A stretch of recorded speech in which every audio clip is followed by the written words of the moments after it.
Transitioning from doing the work to being a business owner. There's a lot to learn. Welcome to Bite with Steve Johnsen.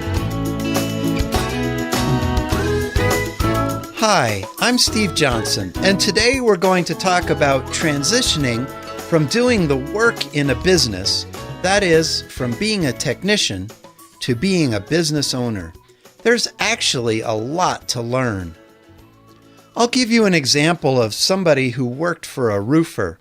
He started out putting shingles on the roof and swinging a hammer, and eventually worked his way up to where he was managing a crew, and then managing several crews. And he decided that he was going to go out on his own and start his own roofing company. Well, suddenly you've got a very different job when you're a business owner, as opposed to when you were running and managing just the roofing work. As a business owner, you're now responsible for marketing. You're responsible for sales. You're responsible for human resources, for hiring people, for payroll, etc. You're responsible for pricing your services. You have to take care of insurance and taxes and even legal issues related to the business, as well as managing the business's cash flow and finances. There are a lot of areas that a business owner is responsible for that the technician is not. That's why this can be a difficult transition to go from actually doing the work in a company to being a business owner with employees. So, how do you overcome this gap? Or how do you make this transition successfully? First of all, you're going to want to be learning a lot. The basics of what you need to know as a business owner include marketing, sales, recruiting and hiring, and HR issues. It includes financial management as well as various tax and insurance and legal issues. Those are all things that you need to have at least a basic understanding of. You can learn these things by reading good books. You can listen to podcasts. You can go to industry conferences and hang out with other business owners in your industry. You can participate in seminars or go to training programs. Second, you can also hire good advice. You can get yourself a good small business CPA.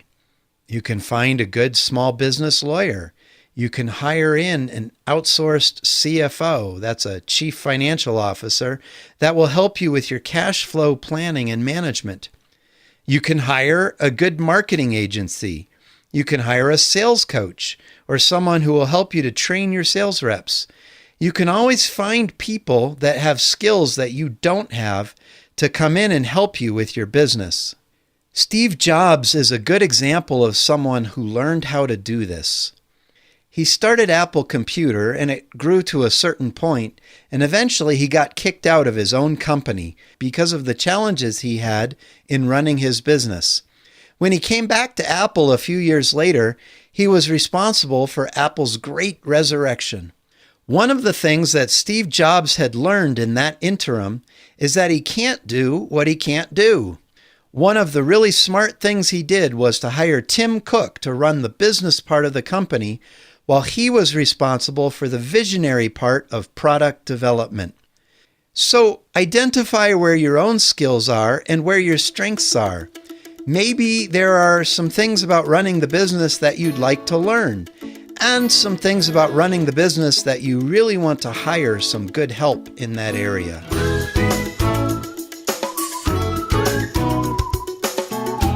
You've been listening to Bite with Steve Johnsen. For more episodes, go to bitetobyte.biz. That's BYTETOBYTE.biz. That's a .biz, not a .com, and that's BYTE, folks, not BITE. Though if you want to spell it that way, that's fine too.